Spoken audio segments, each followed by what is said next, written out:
From AMF Chris down in Phoenix, we're here for the title matches of today's Arizona Baker Shootout.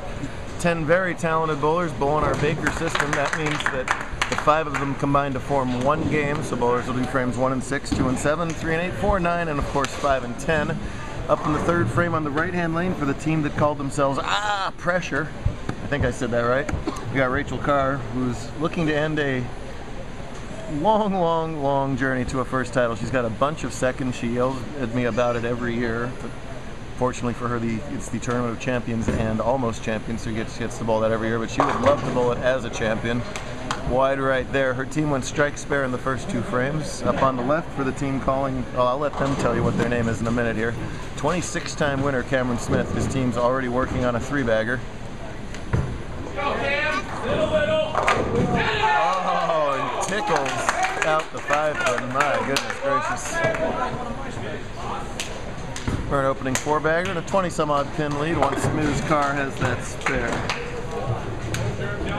Bowling in the anchor spot in this game, none other than half of the Mr. 600 pair. This is Jeremy Glover from LA. He and his team, Compton, yes, he and his teammates shot 300 each for a Team 600 game in the SoCal Doubles last Saturday. You can read about that on our website, and all 5 teammates are perfect to open up the game. Chris Weirach, many-time JBT champion, now an adult bowler. Powerful release, and he gets 10 in the 5th there. Team's clean through 4, but their team is perfect through 5. Alexis struck in her first frame. Let's see if she can double up for her team here and make it 6 in a row as a unit. Decent shot. A little high, but leaves that makeable 6-10. They are the number 2 seeds coming into the tournament. They're coming into match play, while the Weirach team here, this is Brian Weirach, with the number 5 seeds coming in. Brian's got 1 career JBT title, and it's with me. He won the New Mexico Doubles with me about, 3 or 4 years ago. My retirement tournament. And he strikes there, and their team's still alive with this double. Baker can see wild momentum swings. And the newcomer to the field, this is Adam Jackson bowling his very first career JBT event. He's their under 180 bowler, and he has more than held his own here in the old 2-handed release. No, almost gets the squasher hit there, leaves the 10 pin.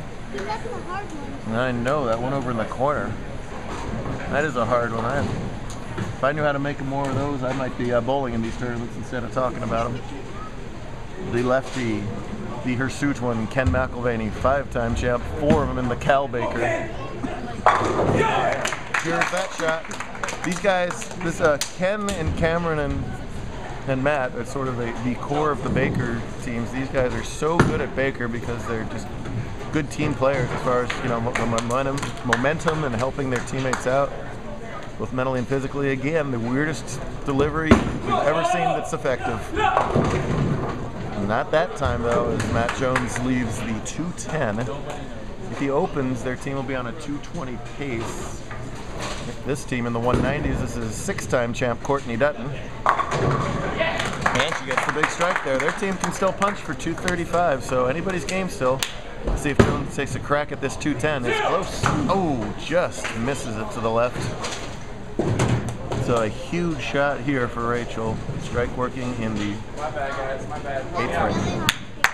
It is.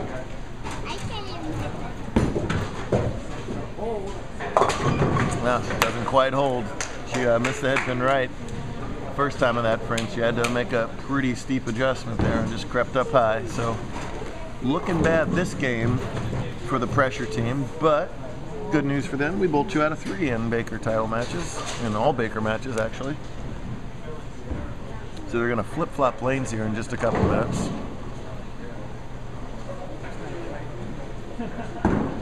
Obviously, if they come back and win game 2, we'll bowl a 3rd for all the marbles.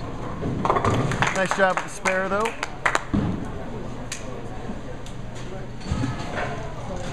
They can max out for 215, so Marks will win the day for Cameron's team, and not quite over yet is the 245 is another tricky spare.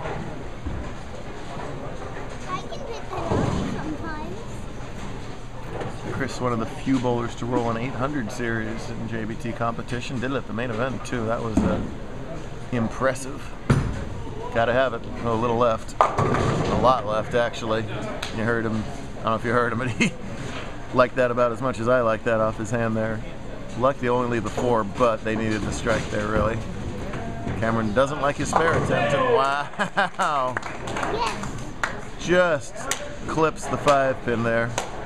And that, I know. That should do it. They're in the low 2 teens, even if Glover opens. Chris's team can only max out for 204. So game 1 to the mostly Californian team. And the all Arizonan team to force the comeback. Watch the powerful form of Jeremy Glover. Usually bowls some of the other SoCal tours. We only just get guest appearances from him, but he is a factor when he is here for sure. No doubter there.